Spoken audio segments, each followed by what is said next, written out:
15 octobre 2016. Voici pour les titres. La conférence de rentrée de l'Université Saint-Jean-Paul II du 30 septembre 2016 s'est tenue au centre Jean 23 de Volier. La rentrée académique est effective à l'Université Saint-Jean-Paul II depuis le 3 octobre dernier. Campus de Vannes, les voies d'accès. La discipline à l'Université Saint-Jean-Paul II, les étudiants retardataires. Les petits coins de pause du campus de Vannes. Mon boulot, ingénieur de surface au campus de Vannes. Université Saint-Jean-Paul II, une institution handi-accueillante. Nous allons accueillir sur ce plateau l'invité du magazine, M. Achille Tango, qui viendra nous parler de la discipline à l'Université Saint-Jean-Paul II. Actualité nationale et internationale, conditions de la femme rurale, ça promet. Thaïlande, le recueillement et des questions se posent après la mort du roi. À la page sportive, camp féminine 2016. Mesdames et messieurs, une fois de plus, bonjour. Avant de développer nos titres, signalons que les précipitances concernant les étudiants de l'année académique 2015-2016 se sont déroulées ici même au campus de Vannes le mois de septembre dernier. La conférence de rentrée de l'Université Saint-Jean-Paul II s'est tenue le 30 septembre dernier au centre Jean 23 de Volier, ici même à Yaoundé. Elle était présidée par M. David Tam en sa qualité de recteur de l'Université Saint-Jean-Paul II. Comme pour ne pas déroger à la règle, cette rencontre se veut pédagogique et aussi permettre un échange entre les parents et les jeunes étudiants nouvellement admis au sein de notre institution. Prenez-en un reportage de Kemouni Amélie. La conférence de rentrée est une tradition à l'Université Saint-Jean-Paul II. C'est pour ne pas déroger à cette règle que se sont réunis parents, étudiants admis en première année, le corps enseignant de l'Université Saint-Jean-Paul II, au centre Jean 23 de Volier, ce 30 septembre 2016.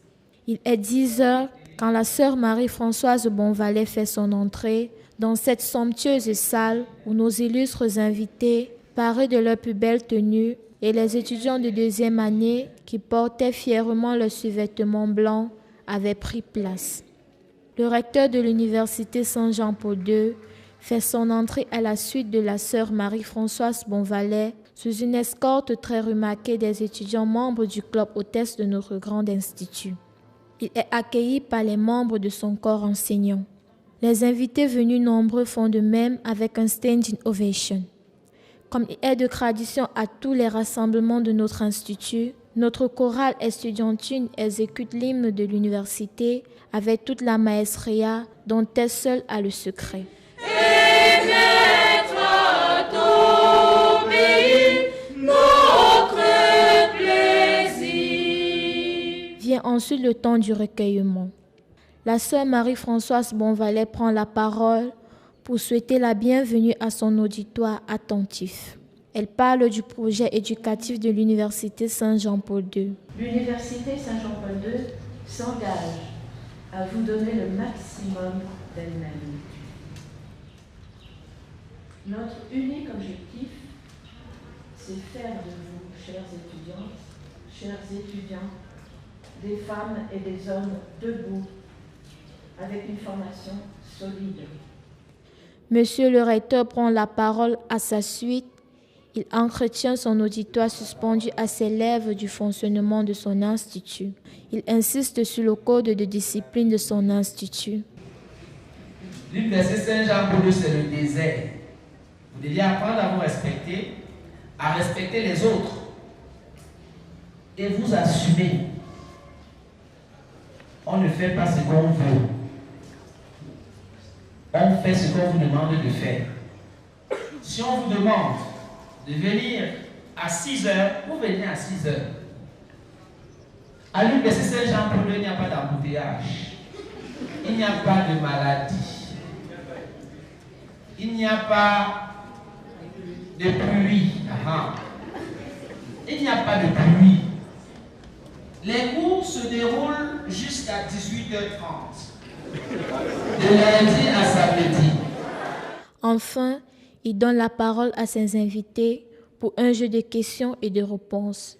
Vous vous êtes posé des questions tout à l'heure à savoir quelle est la particularité de l'Université Saint-Jean-Paul II à travers ses enseignements. Je tiens à vous rassurer que chacune des filières du département technologique et industriel suit un programme de formation, non seulement du ministère, mais aussi un programme particulier de l'Université Saint-Jean-Paul-II. Ce programme-là vous aidera à développer des compétences supérieures à votre institut. Et pour pouvoir le faire, nous mettons à votre disposition des enseignants qui ont une réputation déjà dans le domaine professionnel. J'espère que vous prenez là l'engagement devant nous les parents, que nous pouvons compter sur vous. Parce que tout ce que vous avez dit, c'est notre lutte quotidienne. Il est 14 heures quand il prend congé de ses hôtes. La conférence de rentrée aura tenu toute sa promesse. Elle a permis de créer le lien entre les parents et le corps enseignant, d'édifier nos camarades admis en première année, des attitudes du leader qu'ils vont être demain après leur passage à l'Université Saint-Jean-Paul-II. Voilà qu'ils savent à quelle sauce ils vont être mangés. Ils clameront sûrement dans un futur proche, je cite, « Oui, j'étais à l'Université Saint-Jean-Paul-II ». Fin de citation. Il va sans dire que le 3 octobre 2016, nos jeunes camarades commenceront une belle transformation pour être des leaders de demain. La rentrée effective de l'Université Saint-Jean-Paul-II a eu lieu ce 3 octobre 2016. Le retour au campus des étudiants s'est déroulé dans une ambiance de retrouvailles et très studieuse. Dans ce reportage de Oyana Rochelle. Nous sommes le 3 octobre 2016, date de rentrée académique à l'Université Saint-Jean-Paul-II. Il est 8 heures, les étudiants de l'Université Saint-Jean-Paul-II sont de retour dans leur campus. Vêtus de costumes noirs et de belles cravates, tailleurs pour les dames comme à l'accoutumée dans cet institut catholique. Tous rayonnants se mettent en place pour une prière matinale, question pour ces étudiants de confier leur vie au Christ. Le recteur de l'université, M. David Tam, rappelle à tous ces étudiants d'être disciplinés, chaleureux et surtout travailleurs pour cette nouvelle année académique 2016-2017. Et nous voulons que cette année, tous les étudiants de l'Université Saint-Jean-Paul-II passent en deuxième année et en troisième année. Tous en route pour leur salle de classe se demandent comment se déroulera cette nouvelle année qui s'annonce très prometteuse. L'accès au campus de Vannes n'est pas chose aisée dans cette saison de pluie. Les étudiants slalom entre les flaques d'eau, les détritus du voisinage pour arriver au campus. Dans ce reportage de Oyana Rochelle. Ici, la route qui mène à l'Université Saint-Jean-Paul-II de Vannes. Salon de coiffure au premier pas, comme un rappel du niveau de cheveux. Juste devant, une église, comme un second rappel. Cette fois-ci, la confession de tous vos péchés, si vous en avez eu à commettre. Car, dit-on, l'Université Saint-Jean-Paul-II est avant tout un centre d'exploration du génie mis en vous par le Père Tout-Puissant. Mais alors, comment y accéder, vu l'état de la route? Bac à ordures au passage, piscine au rendez-vous. Nid de poule, les étudiants en appellent au secours. Je ne dirais pas dommage pour ces étudiants, car ils ne cherchent qu'une seule chose, libérer leur potentiel. Costume bien graissé, chaussures bien cirées, peu importe le niveau d'élégance. Il faut braver tous ces obstacles pour arriver au temple du savoir et surtout à l'heure, s'il vous plaît. L'a-t-on souvent dit, la vitesse avec laquelle nous courons dépend de la taille du chien qui nous poursuit. À bon entendeur, salut. La ponctualité est la première qualité d'un leader. Une institution comme la nôtre qui se revendique de former des leaders met un accent particulier à ce code bonne conduite. Les retardataires ici n'ont droit à aucun traitement de faveur. Dans ce reportage de Jacques Pierre. La rentrée est effective à l'Université Saint-Jean-Paul-II. C'est le moment pour tous les étudiants de remettre les pendules à l'heure, car le temps est un trésor à l'université. Il est 7h30, chacun est censé avoir traversé le portail. Cependant, la règle n'est pas appliquée par tous les étudiants, car des cas de retard sont de plus en plus enregistrés. L'administration n'admet pourtant pas les contre-heures. Venez à l'heure, conformez-vous à la discipline, c'est tout. Nous sommes à l'université, donc on peut avoir d'autres charges et tout, donc c'est tout. Si on devait nous punir pour le retard, on devait être au collège, mais pas à l'école de formation, c'est clair. C'est une remise à jour de la discipline. Parce que la discipline fait partie du cheval de base de l'éducation à l'université Saint-Jean-Paul II. Peu importe la tenue, peu importe le statut, lorsque vous arrivez, on doit vous punir. Les retardataires devront pour autant manœuvrer, je cite, balayer, nettoyer les couloirs et même ramasser les ordures avant toute admission en salle. Espérons que ces différentes méthodes impliqueront aux étudiants la gestion du temps dans leurs différentes activités afin de toujours être à l'heure dans leurs destinations respectives. La pause au campus de Vannes se transforme souvent à une partie de chasse au trésor. Mais seulement le trésor ici, c'est ce qu'on va mettre dans son estomac pour pouvoir aller au bout de la troisième partie de la journée. Les uns et les autres vont à la recherche des étals achalandés de pain, le plus souvent pour trouver satisfaction. Dans ce reportage de Kila Damaris, Freddy. Les étudiants de l'université Saint-Jean-Paul II se plient en quatre pour avoir de quoi manger. Ils sont des dizaines d'étudiants, se dirigeant de part et d'autre. Certains se rendant devant des étals tout autour du campus universitaire de Vannes. On peut observer ici l'inconfort des étudiants qui s'abritent sur les arbres et abris de fortune, tous prêts à déguster leur pain. Le pain, le foléré et d'autres fritures sont l'alimentation de ces étudiants.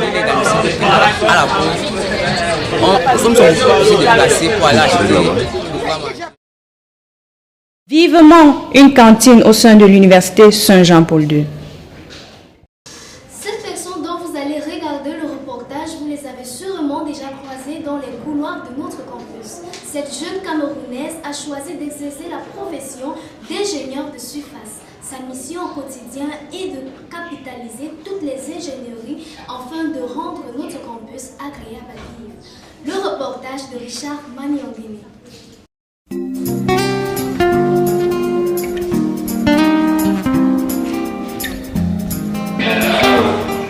Je m'appelle Etienne Akifobine. Je suis agent d'entretien à l'université Saint-Jean-Paul.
L'une des caractéristiques de notre institution est de pouvoir accueillir des jeunes gens de tout horizon, sans distinction d'ethnie, de religion, ni même de couleur de peau. Nous disons que la discrimination n'est pas droit de cité dans notre campus.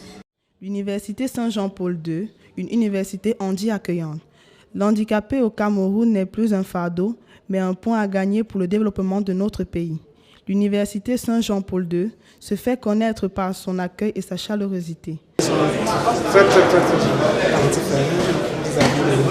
Venant du nord au sud, de l'est à l'ouest, ou ayant un handicap physique, n'est pas un problème pour cet institut. Chacun trouve sa place ici. Les cours sont dispensés sans discrimination. Cet handicapé compris et accepté par ses encadreurs ne trouve pas de raison de se plaindre. Ceci doit être adopté dans toutes les institutions pour un avenir meilleur. Alors, mesdames et messieurs, nous allons recevoir notre invité de ce jour, M. Achille Tango. Bonjour, M. Achille Tango. Vous êtes secrétaire académique à l'Université Saint-Jean-Paul II et autant un produit fini du CPIP de Volier. Voici pour la première question. Pourquoi le code disciplinaire ici à l'Université Saint-Jean-Paul II est très strict?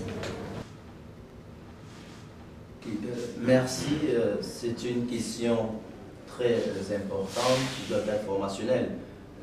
C'est pour moi également un plaisir d'Innorzores d'être sur votre magnifique plateau afin de pouvoir débattre de cette question très importante. Pourquoi? Parce qu'en fait, la discipline à l'Université Saint-Jean-Paul II est un élément fondamental pour la réussite. L'Université Saint-Jean-Paul II, donc, le principal but est d'accueillir, d'éduquer, de former et d'accompagner tous les jeunes sur les traces du Christ. C'est inscrit dans une dynamique de la formation sur le plan humain.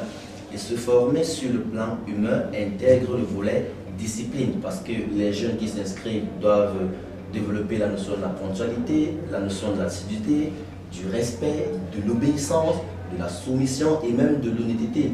Est-il normal que les étudiants fassent le ménage en costume et tailleur pour les dames? Oh, vous ne savez si bien le dire. C'est vrai que cette question a fait couler beaucoup d'encre et de salive. Mais les étudiants qui sont attelés ont pu réussir leur carrière professionnelle. Pourquoi? Parce qu'en fait, on dit l'habit ne fait pas le moine. Mais ce n'est pas l'habit qu'on reconnaît le moine. Ces étudiants qui lavent le sol en costume montrent simplement à leurs camarades qu'ils peuvent se rabaisser afin de reconnaître la valeur humaine des uns des autres, et ce peu importe leur domaine de compétence. Ceci étant, la réussite à l'Université Saint-Jean-Paul II ne dépend pas forcément du diplôme, encore moins de la tenue vestimentaire, bien qu'étant des éléments très importants, mais dépend surtout des savoir-être, des savoir se tenir, des savoir se retenir, des savoir se maintenir, des savoir s'abstenir, des savoir surtout transformer les obstacles en opportunités. Monsieur Achille Tango, vu les conditions socio-économiques est-ce qu'il ne faudrait pas être moins exigeant avec les étudiants retardataires? Très bien. Vous savez, je suis parfaitement d'accord avec vous, mais je peux vous rassurer qu'aucune réussite véritable ne peut se bâtir dans la facilité. Alors il est important pour nous d'inculquer cette notion de la discipline avec rigueur à ces étudiants afin qu'ils puissent prendre conscience du fait que leur réussite dépend d'ores et déjà de leur attitude. Et l'attitude part de la ponctualité et du respect de la discipline qui est imposée par l'université. Parce qu'en fait, les sociétés qui les reçoivent demain ont également leur discipline. Et ils doivent s'y atteler s'ils veulent réussir et construire surtout leur carrière professionnelle. Alors, M. Achille Tango, nous allons vous dire merci de nous avoir honoré votre présence sur ce plateau. Or, c'est moi qui vous remercie. L'opportunité est immense pour moi de devoir répondre à cette question de la discipline. Pourquoi? Parce qu'en fait, je ne saurais terminer sans valoriser cet homme qui est non seulement doté des dons, des talents, des aptitudes, des capacités immenses. Il s'agit bien de monsieur le recteur de l'Université Saint-Jean-Paul II qui a pu s'inscrire dans cette dynamique formationnelle pour accompagner les jeunes à réussir sur les traces du Christ. Merci. Condition de la femme rurale. Même si beaucoup reste à faire pour le plus grand nombre, la condition féminine connaît des évolutions non négligeables dans l'arrière-pays. Maman G. Gonzana, 50 ans, est venue vendre sa dernière récolte de tomates et gombo au marché d'Etoudi à Yaoundé, avant de repartir pour son village à Auban, petite localité de la Léquier. Un tour chez la coiffeuse s'impose. Un accueil royal est réservé à la 50e à l'étranger. En Thaïlande, un début de confusion est apparent après la mort du roi jeudi dernier. Le prince héritier est appelé en principe à prendre la succession. Il a fait savoir qu'il ne voulait pas monter sur le trône dans l'immédiat afin d'observer une période de deuil. Personne ne sait exactement ce qu'il y a derrière ce qui semble être une réticence inattendue. En l'absence du roi, c'est le président du conseil privé du roi qui assurera la régence. Un long silence de 9 minutes. C'est ainsi que le Parlement thaïlandais a rendu hommage au roi, dont la mort a été annoncée à la mi-journée. Bhumibol Adulyadej a succombé à la maladie à 88 ans, après 70 ans d'un règne, ayant fait de lui le plus vieux monarque du monde en exercice. En jaune, la couleur de la royauté, toute la Thaïlande le pleure. 1 an de deuil proclamé pour rendre hommage à ce roi autoritaire, mais considéré comme le seul ciment d'un pays divisé politiquement. Son fils lui succédera, mais pas immédiatement. Ici, le Premier ministre, issu de la junte militaire, précise que le futur roi ne souhaite pas prendre ses fonctions tout de suite, afin de partager le deuil des Thaïlandais. De quoi perturber un peu plus ces Thaïlandais qui le sont déjà, inquiets pour la stabilité d'un pays soumis à de nombreuses crises ou coups d'État ces dernières années. La Thaïlande doit être forte et avancée, dit ce jeune homme. Nous devons rendre le roi fier de nous quand il nous regardera de là-haut. Bhumibol Adulyadej avait un statut de demi-dieu, héritage de décennies de culte de la personnalité. Ses portraits sont omniprésents et une loi parmi les plus sévères du monde réprime les crimes de lèse-majesté. En sport, la CAN féminine 2016. Les Lions indomptables seront opposés à l'Égypte, au Zimbabwe et à l'Afrique du Sud. D'après le tirage au sort qui a eu lieu dimanche 18 septembre à Yaoundé, le Nigeria, tenant du titre, sera dans le groupe B. Les Lions indomptables évolueront dans la poule A avec l'Égypte, le Zimbabwe et l'Afrique du Sud lors de la Coupe d'Afrique des Nations féminines 2016 qu'organise le Cameroun du 19 novembre au 3 décembre prochain. Les Lions indomptables joueront le match d'ouverture de la compétition du 19 novembre 2016 au stade Omnisport de Yaoundé face à la sélection nationale égyptienne jamais primée. Comme le Cameroun, l'Afrique du Sud a participé aux 10 éditions de la CAN féminine mais n'a remporté aucune de ces éditions. Le Zimbabwe, 3e en 2000 lors de la 2e édition, n'avait plus participé à une phase finale de la CAN féminine de football depuis 2004. Les Camerounaises ont connu leur adversaire au cours du tirage au sort des poules de la compétition organisé ce dimanche 18 septembre au Palais des Sports de Yaoundé en présence du Premier ministre, chef du gouvernement, Philemon Yon, qui représentait à l'occasion le chef de l'État camerounais, Paul Biya, en déplacement aux États-Unis. Mesdames et messieurs, nous sommes arrivés au thème de ce magazine et nous ne pouvons pas boucler sans toutefois dire un grand merci à la grosse équipe technique qui s'est mobilisée pour l'accomplissement de ce projet et également un grand merci aux étudiants de S-Mode, particulièrement à l'étudiante Enyege Barbin pour cette magnifique tenue. Et c'est sur cette hymne de la CAN féminine que nous allons clôturer cette édition d'information. Question de souhaiter une bonne chance à nos lions. À nous revoir. Longues attentes, les vides, décevants de son absence, les ressentiments provoqués par ces lointains souvenirs, ces foules nombreuses, passionnés souvenirs d'ailleurs, vibrent au rythme des talents féminins. Oh oh oh, les rayons de l'aurore, des talents féminins, oh, illumine désormais le golfe de Guinée. Bon séjour au Cameroun pour la CAN féminine et plus de fraternité.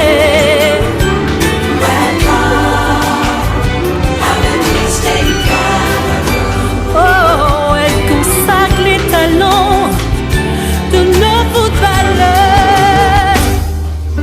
After waiting for long, anxiously waiting, disappointing emptiness of its absence.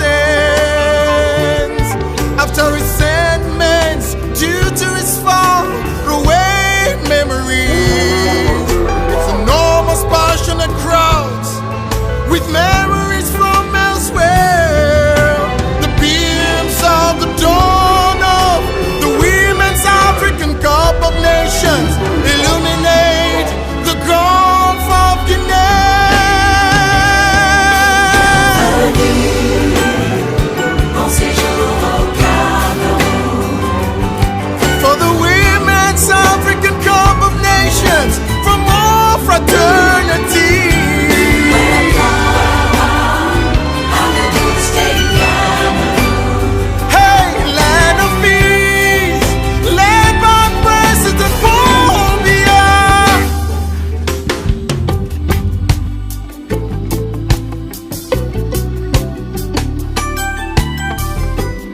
Merci à la FIFA, merci à la CAF. La carte féminine réaffirme les vertus de la femme combative, les mérites infinis de la douce compagne de l'homme, source de vie, mère de l'humanité. Ces lueurs font frémir les corps et les cœurs de ceux qui vivent le rêve.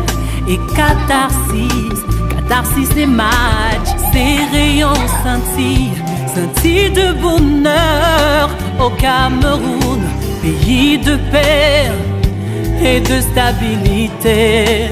Oh, oh.